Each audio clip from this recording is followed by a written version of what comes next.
남자 두 명이 꽃집에 들어갔어요. 그래서 꽃을 좀 사려고 이렇게 저렇게 얘기를 하다가 서로 이리저리 말싸움이 좀 붙었습니다. 말싸움이란 다른 게 아니라 꽃을 주는 사람이 행복하냐 받는 사람이 행복하냐, 이게 말을 하다 보니까 서로 간에 좀 티격티격 하는 일이 좀 벌어졌어요. 한 사람이 말합니다. 당연히 받는 사람이 행복한 거지, 막 그랬어요. 그랬더니 옆에 있는 친구가 하는 말이, 아이고 그건 초등학생적인 생각이지. 아니 당연히 주는 사람이 행복한 거, 그게 성숙한 거지, 막 이렇게 얘기했어요.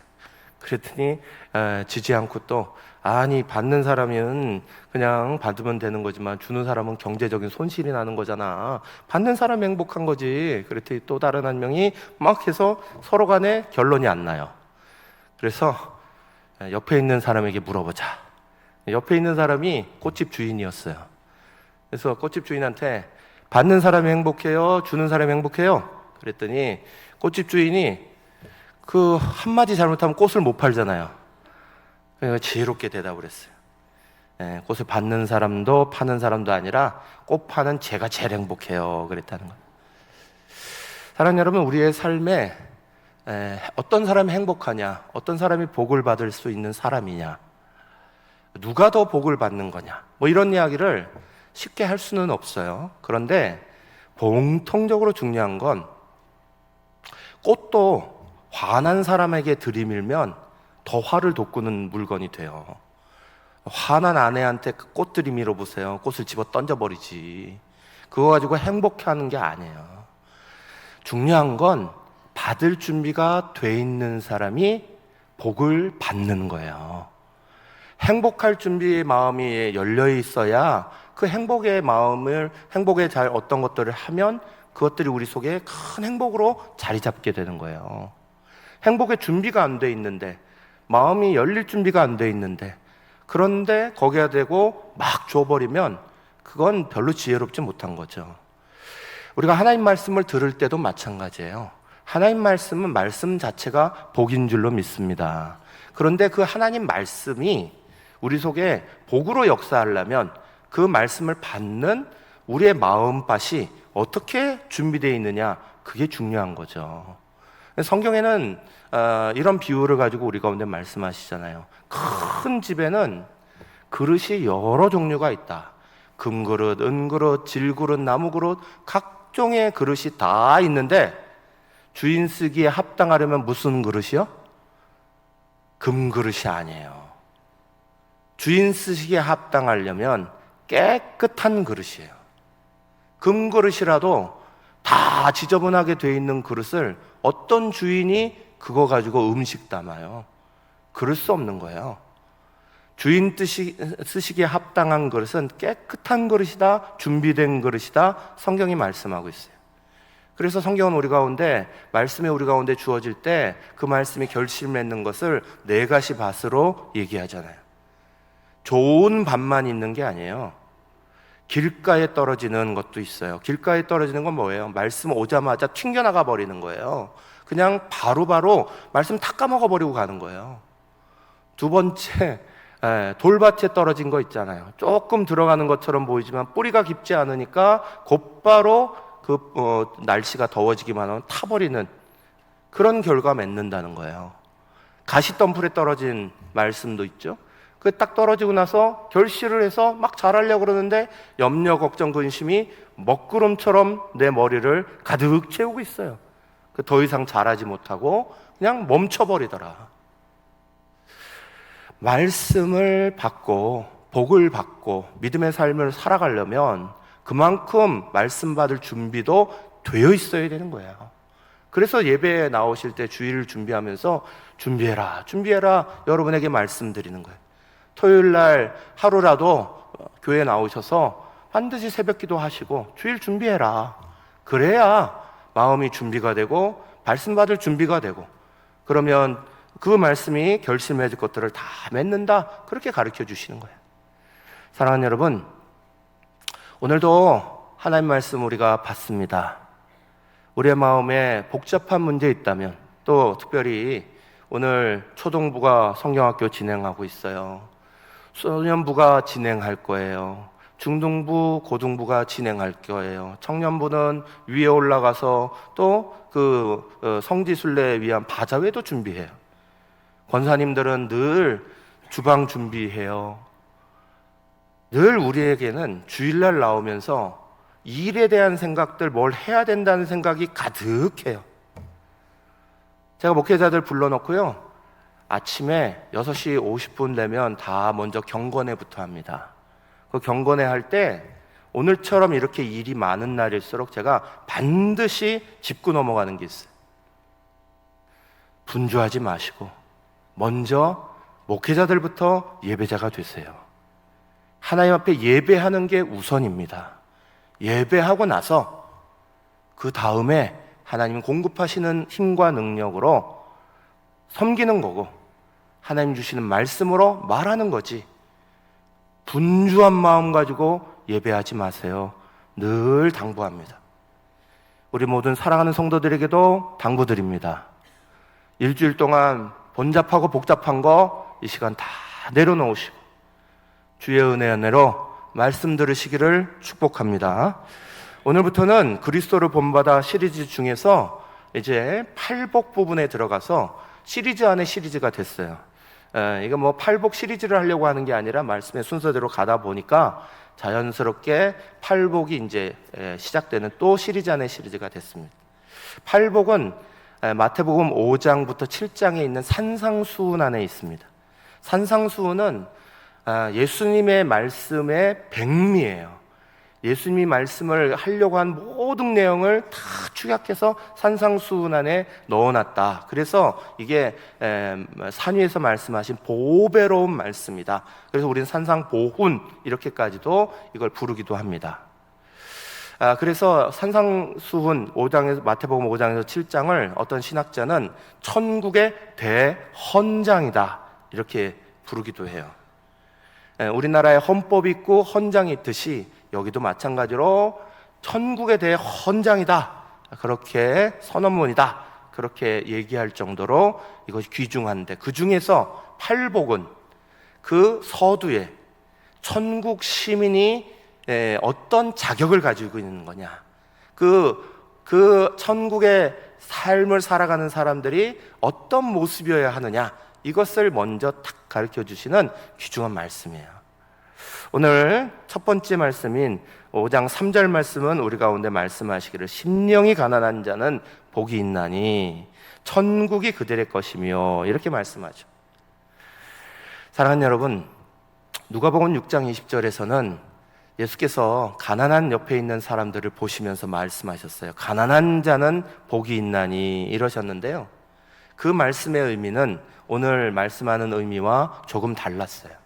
누가복음에 있는 말씀의 의미는 어렵고 힘든 자리, 그 자리에 주님이 함께 하신다는 거예요. 어렵고 힘들고 괴롭고 하는 그 자리도 반드시 주님이 계시니까 걱정하지 마라, 이런 의미예요. 그런데 그것을 마태복음에서 기록할 때 그냥 가난한 사람들, 힘든 사람들만 천국의 자리에 들어가는 게 아니기 때문에, 그래서 이 말씀을 심령이 가난한 자는 이라는 말씀으로 바꿔놨어요. 심령이 가난한 자다라는 말의 의미는 우리가 영적으로 갈급함을 가지는 가난한 마음을 가져야 한다. 그런 사람이 늘 영혼에 대해서 관심이 있고 영혼에 갈급함이 있는 사람이 천국의 시민권자가 된다. 그것을 우리 가운데 가르쳐 주신 말씀이에요. 심령이 가난하다는 것이 뭐냐? 어떤 사람이냐?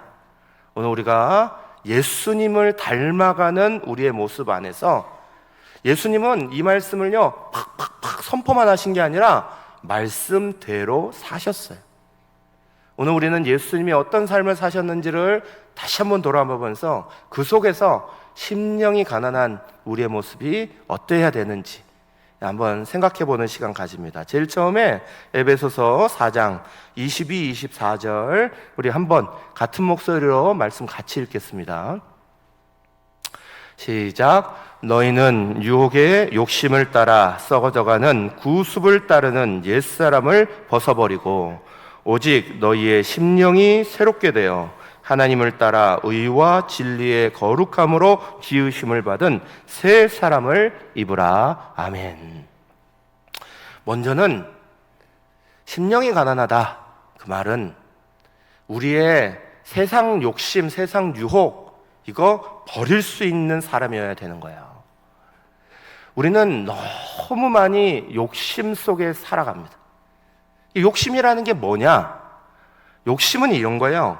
하나님께서 내게 허락하신 것, 거기에 감사하고 만족하기보다 그 이상의 것을 늘 바라는 마음이 욕심이에요.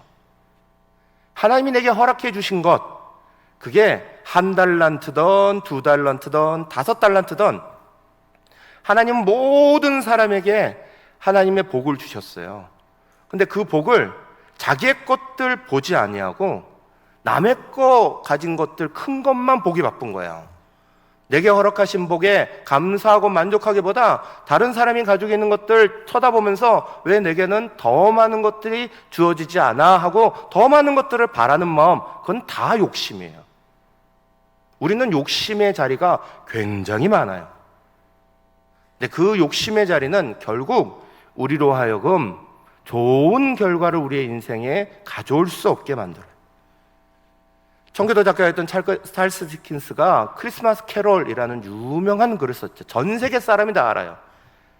크리스마스 캐롤 이러면 여러분들 잘 모르시겠지만 스크루지 영감, 그럼 다 아시죠? 스크루지 영감 이야기예요.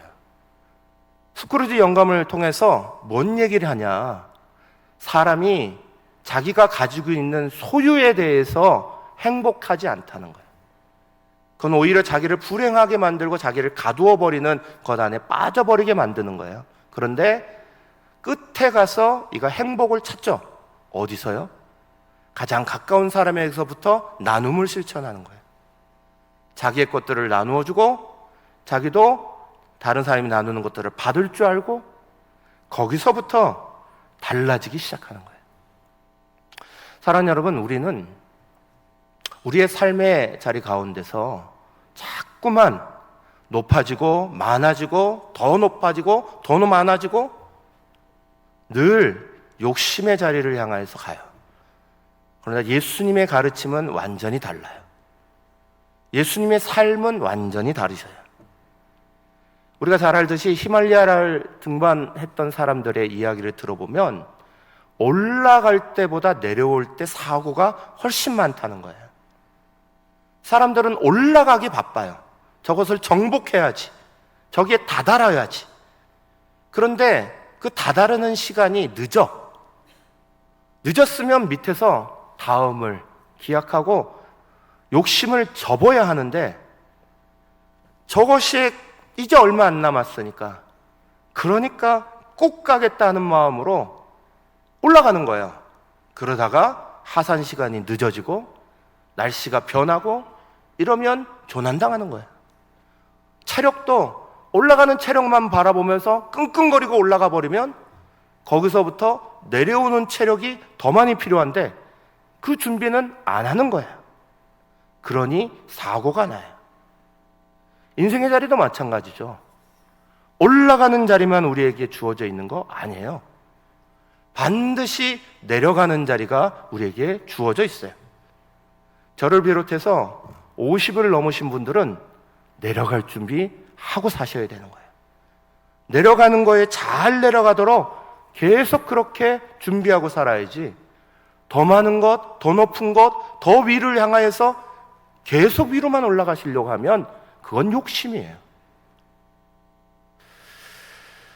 스티브 잡스가 세계적인 애플사를 만들어내고요.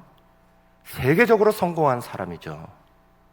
근데 여러분, 스티브 잡스의 마지막 글을, 유언의 글을 보신 적 있습니까? 여러분 한번 나중에 이거 전문을 찾아서 보세요. 제가 앞부분만 여러분에게 읽어드릴게요. 스티브 잡스는요, 2011년에 갑자기 죽었어요. 나이가 56세였어요.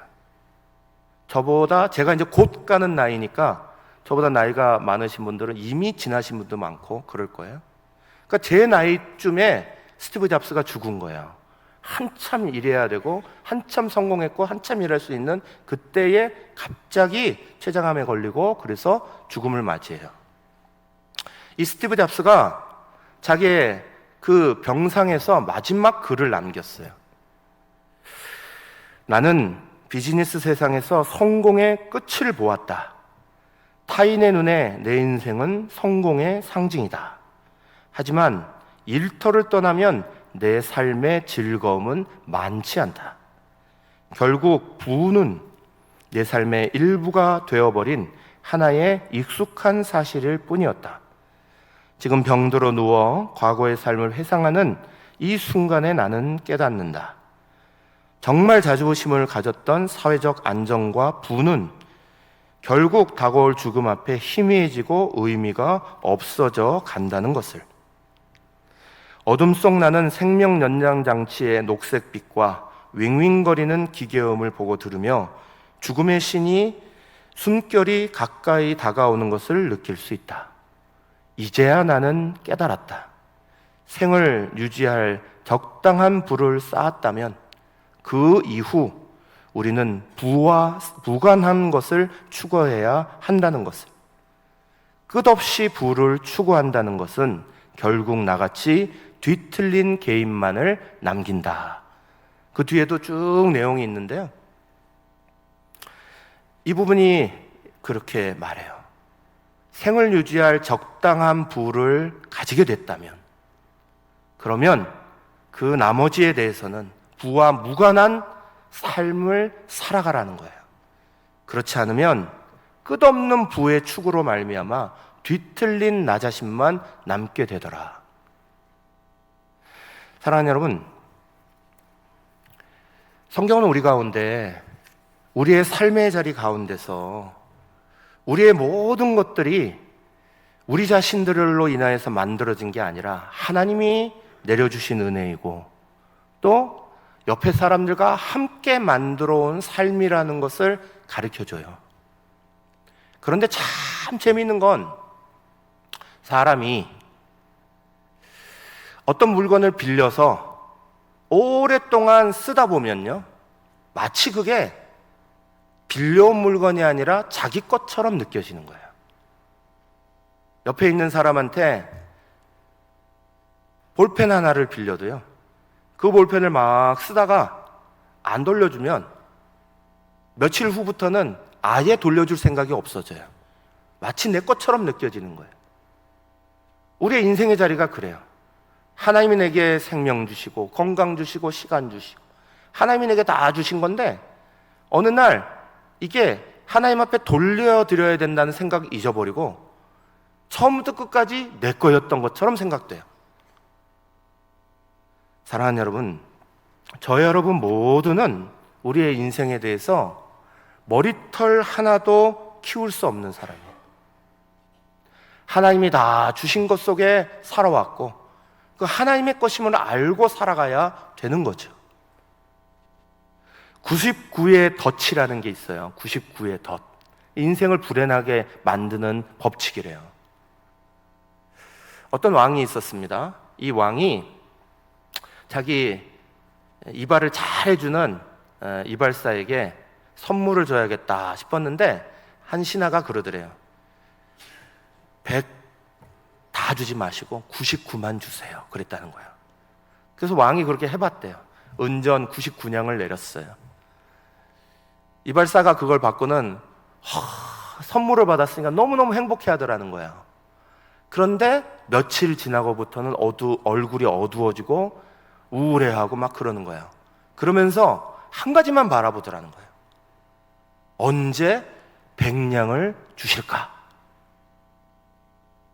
99냥 안 받았으면요, 처음부터 그런 생각 안 하고 행복하게 그냥 이발사 할 거라는 거예요. 그런데 물질을 딱 만나고 가지고 있는 순간부터 더 많은 것들을 바라보게 된다. 그게 99의 법칙이라는 거예요. 사랑하는 여러분, 우리의 삶의 자리 안에 어느 자리 안에 딱 멈추는 것들을 가지려는 생각을 하지 않으면, 예수님의 삶을 따르지 않으면 우리는 그 욕심이 우리를 잡아먹게 돼요. 야고보서 1장 15절은 분명히 말씀해요. 욕심이 잉태한 즉 죄를 낳고 죄가 장성한 즉 사망을 낳느니라 그러셨어요. 사랑하는 여러분, 심령이 가난한 자의 첫 번째는 바로 세상 욕심을 버리려고 하는 거예요. 예수님이 말씀만 이렇게 하신 게 아니라 예수님이 이걸 보이셨어요. 마태복음 8장 20절 말씀에 보면 이렇게 말씀하시죠. 예수께서 이르시되 여우도 굴이 있고 공중의 새도 거처가 있으되 인자는 머리 둘 곳이 없다 하시더라 그러셨어요. 예수님이 이 땅에 사시면서 집 추구하신 적 없고 예수님이 이 땅에 있으면서 더 많이 먹고 더 많이 살 거 추구하신 적이 없다는 거예요. 사랑하는 여러분, 저나 여러분이나 예수님보다 더 잘 먹고 있다면 감사합시다. 예수님보다 더 잘 입고 살고 있다면 감사하십시다. 예수님보다 더 우리의 살 거처가 있다면 감사해야죠. 우리의 욕심은 점점 더 많아져서 이미 잘 살게 된 대한민국이 끝없이 더 잘 살아지려고만 추구하고 나아가면, 그리고 세계에서 1위, 2위 향해 달려가기만 하면 어떡하자는 거예요. 나눌 줄도 모르고 베풀 줄도 모르고 내 삶에 쓸 수 있는 것들이 있다면 나머지는 섬기는 자리 돌려야죠. 하나님이 잉여 자산들을 나한테 주셨으면 그거 쌓아놓고 이자 붙여 먹고 살 게 아니라 베풀고 나눠야죠. 잘 쓰는 사람이 부자지 잘 쟁여놓는 사람은 부자가 아니라는 이야기를 스크루지가 우리 가운데 이미 가르쳐 주잖아요. 사랑하는 여러분, 심령이 가난한 자는 우리의 삶에 먼저 예수님처럼 예수님 닮아가는 자리를 배워가는 사람인 줄 믿으시기를 축원합니다. 두 번째는 마음의 겸손이에요. 마태복음 11장 29절 말씀 같이 한번 읽겠습니다. 나는 마음이 온유하고 겸손하니 나의 멍에를 메고 내게 배우라. 그리하면 너희 마음이 쉼을 얻으리니. 아멘. 사랑하는 여러분, 예수님은 나는 마음이 온유하고 겸손하니 너희는 내게 배우라 그러셨어요. 예수님에게 마음이 온유하고 겸손한 거 이거 배우라는 거예요. 당시에 유대의 바리새인들, 서기관들 율법적으로도 대단했고 종교적 열심으로도 대단했어요. 바리새인들 중에서는 니고데모 빼고는 예수를 믿은 사람이 없어요. 바리새인들은 다 율법에 철저했어요. 말씀을 너무너무 잘 알았어요. 근데 예수 안 믿었어요. 사두개인들은 매일 예배당에 나왔어요. 예배의 자리를 지켜나갔어요. 그런데 예수님은 안 믿었어요. 왜 그랬을까요? 그들은 자기들이 지키고 있는 것들을 높이 봐요. 지적으로 높고 내가 하고 있는 것이 다른 사람들 수준보다 높고 다른 누구의 말을 들을 필요 없이 나는 높은 사람이야. 영적 교만에 빠지는 거예요. 영적 교만에 빠지는 사람은 절대로 말씀을 받아들이지 않아요. 오늘도 마찬가지예요. 영적 교만에 있는 사람들은 그 말씀, 아이고 나도 다 아는데 뭐 하면서 튕겨내버려요. 어느 교회 목사님이 부임하셔서 계속 똑같은 설교만 하셨대요. 2달, 3달, 4달 같은 주제 가지고 같은 설교, 같은 본문 가지고 같은 설교문 가지고 계속 쏟아부으셨다는 거예요. 사람들이 뭐 이런 목사도 있냐 그러면서 웅성웅성하면서 목사님을 내보냈어요. 마지막 나가시는 날 그 목사님이 또 그 설교를 하시더라는 거예요. 그러면서 그 설교하고 마지막에 한마디를 더 붙이셨어요. 제가 지난 6개월 동안 이 설교를 했습니다. 그런데 여러분들 중에 이 말씀을 지키시는 분들이 아무도 없던데요. 하나님 말씀은 듣는 게 끝이 아니에요. 그 말씀이 내 삶에 들어와야 하고 그 말씀이 내 삶 가운데 실천돼야 되는 거야. 저는 이번에 말씀 준비하면서요, 한경직 목사님 이야기를 다시 봤어요. 우리나라 템플턴 상을 받으실 정도로 대단한 분이셨는데 엄청난 천빈한 삶을 사셨어요. 한경직 목사님이 영락교회를 그렇게 부흥시키고 만드시고 할 때에 설교가 달변이어서 그렇게 만드신 줄 아세요? 한경직 목사님 설교를 들어보세요. 요즘 사람들처럼 웃기고 울리고 이걸 반복하면서 하는 그런 설교 아니에요. 아주 투박한 설교 하셨어요. 그런데 그 삶이 그대로 그 모습 따라가니까 사람들이 한경직 목사님 앞에서 그 누구도 영적으로 교만할 수가 없었던 거예요. 그 말씀을 지키지 않을 수가 없는 거예요.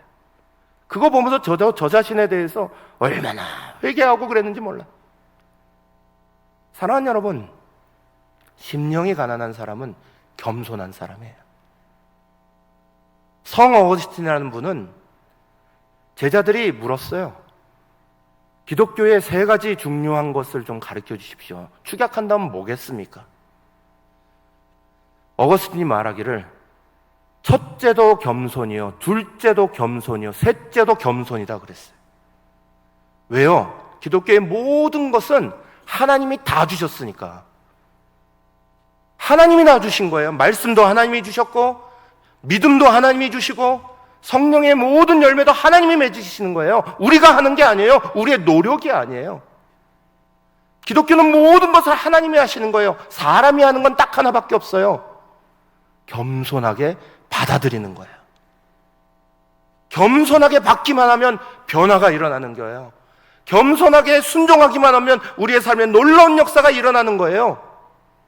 그런데 그것 빼놨다는 거예요. 사랑하는 여러분, 마음이 겸손한 자는 심령이 가난한 자예요.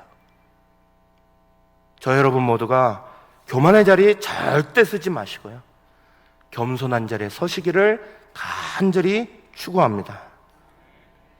설교가 존 라일 목사님이 휘필드와 웨슬리라는 책을 쓰셨어요. 영국 분이신데 영국의 18세기 대부흥을 이끌었던 양대축이셨던 분이 조지 휘필드라는 목사님과 존 웨슬리라는 분이에요. 그런데 이 두 분은 성향이 완전히 달라요. 전도의 열정, 복음의 열정은 다 뜨거우셨던 분이지만 웨슬리 목사님은 감리교를 창시하신 알미니안주의예요. 알미니안은 어떤 신학을 가지고 있냐? 인간의 자유의지를 굉장히 중요하게 여겨요. 사람이 선한 자유의지를 가지고 하나님께 나아가는 거지라고 말하는 거예요.